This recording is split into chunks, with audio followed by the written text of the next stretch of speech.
ये आत्मा वो ताकत है जिसको आप पहचान नहीं पा रहे, सबके अंदर यही विराजमान है। चाहे आप प्रधानमंत्री को देख लीजिए, राष्ट्रपति को देख लीजिए, किसी भी जीव को देख लीजिए, चाहे कितने भी ऊंचे पद के ऊपर बैठा हो, चाहे कितना भी ताकतवर शरीर हो, चाहे कितना भी मजबूत आदमी हो, चाहे कितनी भी कलाएं लिए हुए हो, चाहे कितना भी अलग हो संसार से, चाहे कितना भी विशालकाय हाथी जैसा हो, डायनासोर जैसा हो, चींटी जैसा प्राणी हो, या और भी सूक्ष्म जीव हो, या और सूक्ष्मदर्शियों से देखे जाने वाले जीव हों, सबके अंदर वो आत्मा विराजमान है। वो ये नहीं कि हाथी के अंदर भारी आत्मा होगी, चींटी के अंदर हल्की आत्मा होगी। ये विचार जो है ये भ्रम पैदा करते हैं, ये विचार जो आपकी खोज में रुकावट पैदा करते हैं, मन के अंदर शंकाएं पैदा करते हैं, मन के अंदर दुविधा पैदा करते हैं कि हाथी के अंदर वो आत्मा, चींटी वाली आत्मा कैसे आ सकती है, इतना सा कैसे हो सकता है, ये तो असंभव है बिल्कुल। मानव की, इतने बड़े मानव की आत्मा एक छोटे से कीड़े में कैसे जा सकती है।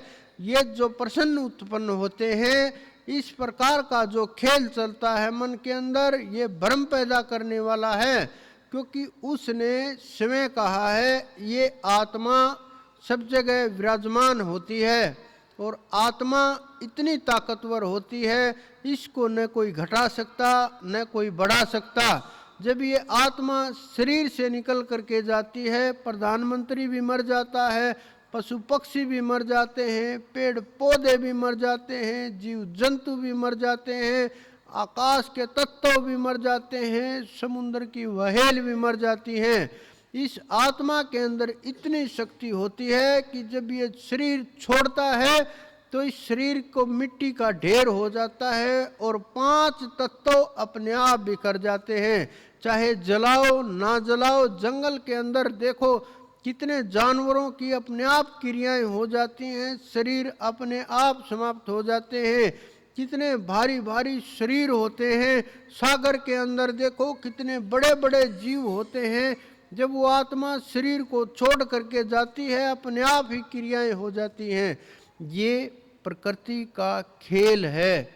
ये प्रकृति जो चल रही है, जो सदा से है, थी और रहेगी, क्योंकि परमात्मा के साथ इसका तालमेल है। इस प्रकृति के बिना कोई भी न शरीर होगा, ना था ना है। तो कभी आपको ये प्रकृति बड़ी नजर आने लगती है, कभी परमात्मा बड़ा नजर आने लगता है, कभी माँ जगदम्बा बड़ी नजर आने लगती है, कभी पिता परमेश्वर बड़ा नजर आने लगता है। हम इसका बैलेंस न बनाते हुए, हम इसको ध्यान के अंदर न देखते हुए, एक एक चीज का महत्व न समझते हुए, हम इसके अंदर बुरी तरह से फंस जाते हैं, और साधना को छोड़ करके बस भाग लेते हैं दूसरी ओर। लेकिन हमें साधना के बिना न कुछ प्राप्त हुआ है, न कोई प्राप्त होगा। कितना भी हाथ पैर मारें, कितनी भी पुस्तकें पढ़ें, कितना भी जोर लगाएं, कितने भी विचारों को इधर उधर दौड़ाएं घुमाएं, साधना के बिना नहीं हो सकता।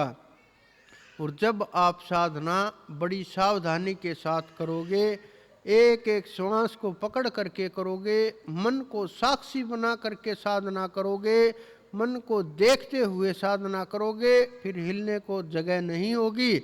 आपका जो ये शरीर है, मन है, इसका तालमेल, ये दोनों ताकतवर चीजें हैं।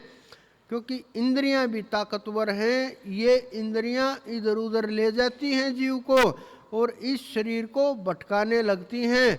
ये मन कहता है उठो, वहाँ अच्छी चीज़ें भोजन मिल रहा है, वहाँ अच्छी चीज़ें भोगने की मिल रही हैं, वहाँ चल के इनका भोग भोगेंगे, अच्छे इस्तेमाल करेंगे और मौज उड़ाएंगे। वहाँ जा कर के देखेंगे कि अगर एक ही चीज़ को बार बार इस्तेमाल करेंगे, बार बार इस्तेमाल करेंगे, उससे ये शरीर और मन दोनों उबने लगते हैं।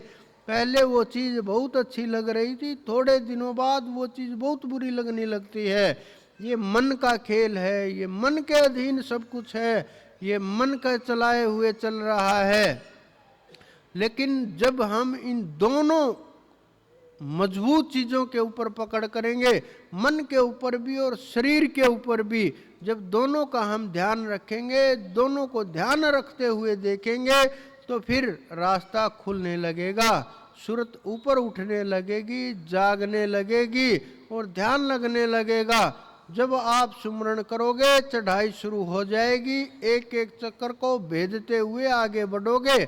और ध्यान जब आप करोगे तो वो ठहराव देगा कि इस जहाँ हम स्थित हो गए, जहाँ हमारी स्थिति हो गई, जहाँ हमारी चढ़ाई शुरू हो गई, उस चढ़ाई तक हम वहाँ तक पहुँच जाएं और उससे नीचे ना गिरें। ये ध्यान का कार्य है कि हमारे अंदर स्थिरता आ जाएगी, हमारे अंदर एक ठहराव आ जाएगा, हमारे अंदर इतनी अक्षमता पैदा हो जाएगी कि हम नीचे की स्थिति में, नीचे के लोकों में ना गिरें, ऊपर ही उठते चले जाए। ये कार्य ध्यान का है। जिस प्रकार से हम कुएं के अंदर से हम वो बकेट खींचते हैं, बाल्टी खींचते हैं, तो एक ऐसे उठाते रहते हैं, खींचते रहते हैं और रस्सी को पैर के नीचे दबाते रहते हैं। पैर के नीचे दबाने से क्या होगा, अगर हाथों से रस्सी छूट भी गई, एकदम से वो नीचे जाने लगेगी जब बाल्टी, तो पैर के नीचे जो रस्सी दबी हुई है वो उसको नीचे नहीं गिरने देगी। और जब वो नीचे नहीं गिरेगी तो स्थिति वहीं रह जाएगी और फिर उठा करके खींचने लगेंगे। वही कार्य इसके तालमेल का है, ध्यान और सुमरण के तालमेल का। जब ये ध्यान और सुमरण का तालमेल होने लगेगा तो जीव की जागृत अवस्था अनुभव होने लगेगी। देवता पीछे पीछे घूमेंगे, बुलाने की आवश्यकता, ये दिक्कत हुई है, मुझे तो नहीं होगी। जो ये भ्रम है ना, इसको आप जितना जल्दी हो उतना त्याग दो। साधारण लोग हों चाहे असाधारण लोग हों, चाहे अवतार हों चाहे देवता हों, चाहे कुछ भी हो, कैसे भी हो, एक न एक दिन शरीर का त्याग करना ही पड़ता है। और जब शरीर का त्याग होगा तो रास्ता आगे का चाहिएगा, वहाँ भजन चलेगा, वहाँ सुमरण चलेगा, सांसारिक वस्तुएं नहीं चलेंगी। ये जीव आप कितना भी कोशिश करो, जब तक ये पाप पुण्य की इससे परत नहीं हटेंगी, हल्का नहीं होगा। जिस प्रकार से आपने एक गुब्बारा देखा होगा, जन्मदिन मनाते होंगे ना बच्चों का, वो गुब्बारे देखे होंगे, जब आप उसके अंदर हवा भर दोगे और उसको खोलोगे वो अपने आप उड़ जाएगा। उसी प्रकार से ये आत्मा है, जब आप इसके अंदर भजन की वायु भरोगे अपने आप उड़ने लगेगी।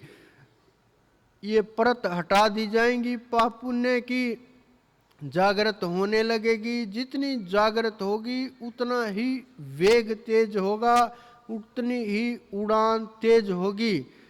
मैं ये जो बोल रहा हूँ इसका ये अर्थ नहीं कि आप ध्यान में बैठ करके उड़ने का प्रयत्न करो, ये अर्थ नहीं है। इसका ये अर्थ है कि आप ध्यान में बैठ करके सुमरण करो।